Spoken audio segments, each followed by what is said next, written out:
Roberts. Hi, I'm Don Roberts, Bill's opponent, but I'd like to thank everybody for being here, and I'd like to thank the Lions Club for breakfast and the Chamber for sponsoring. But I'm currently the mayor of Edgerton. I've been mayor for 7 years. I'm the one that has negotiated LPKC and actually expanded that project to over $1 billion project. We've landed 7 companies out there, had about $800 million worth of investment in town. And soon, after Amazon opens up, we'll create 1,800 jobs.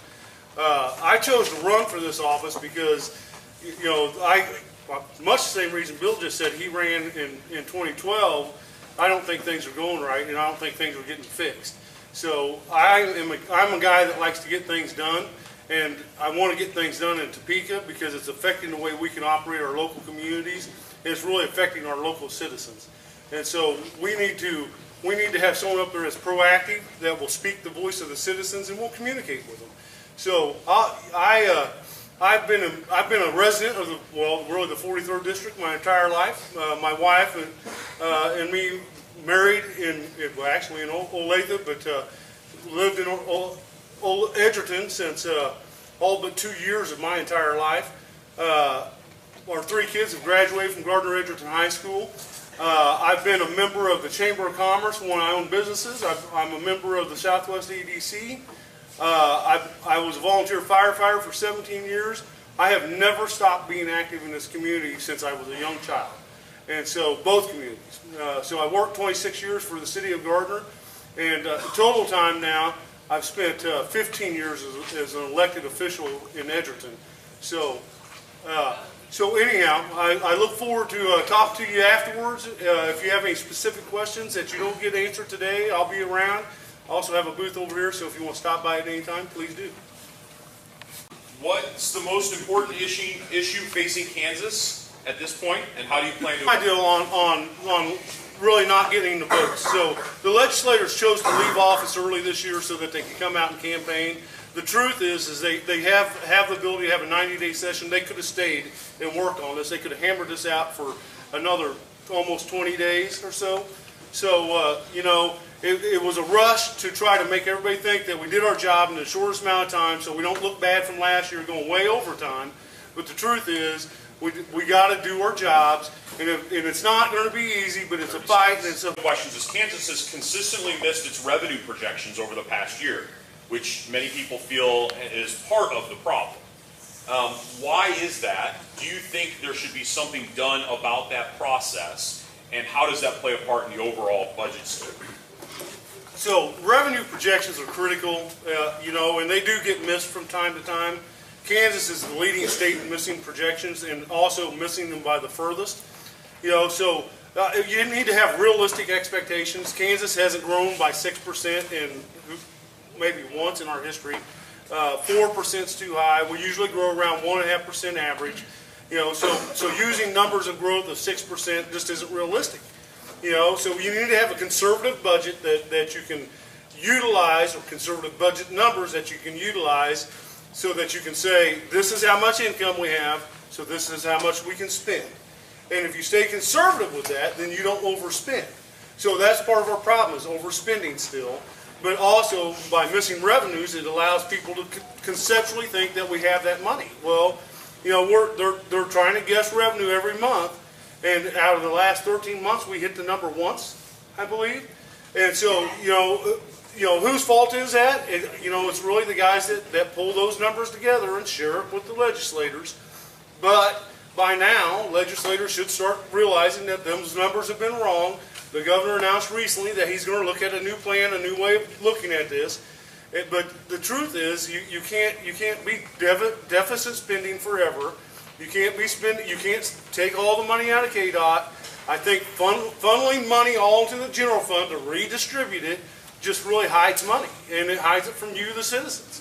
You know, in Edgerton, we've taken time since I've been mayor to streamline your water bill to stay in water, your wastewater bill to stay in wastewater, your general property taxes stay with things like roads and parks, and that way we can tell you that your dollar that came into this fund went to this fund, and that way it's as transparent as we can make it. And 30 seconds. so it's just designing a system through policy that makes it clear where people can understand it, not just somebody sitting in Topeka, but everybody, because it's everybody's business, it's everybody. You know, you use economic trends to look at what a budget does, and then you model that to give your state budget. So that can be done with the KDOT money too. So when you pay your gas tax that goes to KDOT, then the state legislature can change that tax rate. And when they're overcharging it, instead of taking it to the state general fund and using it for whatever they want, they could lower that tax. They can do it. You know, they don't have to charge that much money. They don't have to hide where the money comes from. They can take that tax and lower it if they're getting too much money. And they can start charging taxes where they need to fund with it where they. What is your view on Second Amendment rights? I agree with everybody. Second Amendment is important, and we shouldn't be limiting the rights, you know, our constitutional rights to law-abiding citizens at all. And so, you know, that goes throughout the Constitution, not just the Second Amendment, but I support the Second Amendment and I support the rights of citizens. Well, yeah, I don't know anybody that can outguess what the legislators are going to do, but and I only know that the legislators can tell you officially what they're going to do. It's going to be a hard-fought battle. You know, honestly, the courts have said it's unconstitutional, or at least 1% of it's unconstitutional. You know, it's about evening up, truing up the money across districts, across schools. You know, I believe somehow they'll even that up. Is it you know, do they pay the additional $40 million? Do they?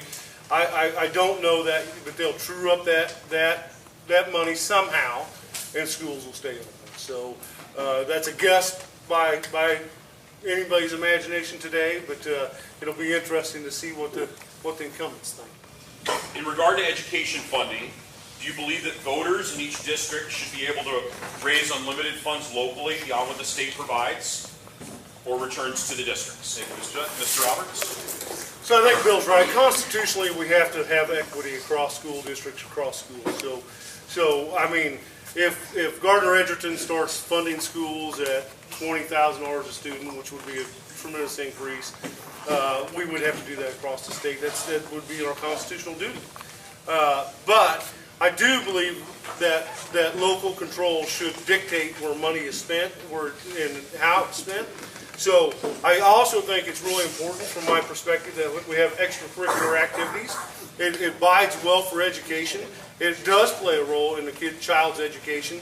And the statistics tell you that kids that participate in extracurricular activities have a much higher percentage of graduation and productivity later in life. So it is part of your education. So should the state share in that? Yes, they should. So question. To answer Bill's question is I consider extracurricular activities part of an education. So I encourage people to get involved not just in going to school and reading a book, but get involved in extracurricular activities that help them graduate and become productive citizens. So it's kind of yes on both. I mean, you can't do the education piece without doing it across the state, but the extracurricular piece should be part of that. Polls consistently show from small business owners that government regulations are one of the biggest issues to business growth. How do you think we overhaul regulations? And I think several of the people who sent this question in from the business side suggested that we talk about it a lot, but we don't see a lot of it happening. And they wanted specifically one or two regulations that you personally would support for overhauling. So, you know, we want to encourage business, and regulation is definitely a damaging part. Not you know, yes, Kansas plays a big role in this, but honestly, the biggest regulation I see that affects business today is actually the EPA and the regulations they're putting out that is causing increases to our Kansas Power and Light bills that went up over almost 40% in the last few years. You know, that is a major thing. We need to fight back, and we need to keep control at state level. And like Phil about the local level, local control should dictate what happens at a local level. But you know, the state needs to do a bigger pushback on the federal government, and we need to take care of our future here in Kansas. So I would recommend that we fight a lot harder against a lot of the EPA regulations. We'd also limit a lot of the small business regulations that cost businesses, make it almost impossible anymore to start a small business, and we have a lot of that in Kansas too. So you know, it's just a step-by-step process. It takes time, and there's a lot of it. It's taken years to get where we're at. It'll take years to get back out of that, but we just need to put some more common sense back into those. In regards to funding, budget, What is your stance on the mortgage tax deduction, child care tax credit, and what people know or are saying is the LLC loophole? And do you think something needs to be fixed with any of those three? So the mortgage tax here in Johnson County, which includes the 43rd district, Johnson County as a whole caused our taxes to go up $11 to $15 million. So now every time, it used to be that there was a plan from, I don't know, it's over 60 years ago, that number hasn't changed since the beginning, that funded every time somebody bought a house, and those people that bought the house, the people that caused the need for the mortgage tax, paid that tax when they bought the house. Now we all pay it. So every time anybody in Ola Parks or Leewood or everywhere else, that is spread amongst us all. Personally, I don't want to pay anybody else's taxes. I don't think it's right. We shouldn't be doing it. The system that used to worked fine. I don't see the benefit, other than it just raised our taxes. It worked fine before. There was no reason to go after it. The LLC tax, or the LLC loopholes they like to call it right now, I am a firm believer that somebody that owns a business, whether it be a lawyer making whatever, hundreds of thousands of dollars a year, Bill Self with an LLC making over $2 million a year, I am a firm believer that we all pay taxes. I don't think Bill Self hasn't hired anybody. He's getting a heck of a tax credit. His LLC employs him. 20 seconds. So the attorney, his secretary is paying taxes. We've caused the problem that 90-year-olds have to pay taxes now in Kansas because they don't get the deductions they used to. They're not making any money, but we're tearing up our senior citizens through our tax bill. What can the state do, or you in your role, I suppose, to create and promote economic vitality for business in Southwest Johnson County? So, in Edgerton, we've created a lot of economic vitality in the last, few years or since I've been mayor. But for me, it's about being honest with people. We approach companies all the time, and we sit down. Our first meeting is to figure out whether this will work or not work. If it's going to work, then we start building a partnership to fix the problems and move forward. So, it's about building partnerships. It's about understanding both sides. The business owners are experts in their area. They know what works. They know what doesn't work. The cities are experts in what we do. We're experts, or we should be experts in our communities. So what works for us and what doesn't work for us. So really, it's about building partnerships and fixing the problems as you move forward. So promoting is a big part of what we do. We do it in Edgerton. The state used to do it a lot better than they do now. They have closed almost all of their Department of Commerce's out-of-state sites. They've limited their staff. So we're not promoting anymore. The results of this will be seen in the next 5 years that we're not out. We're not out trying to attract businesses.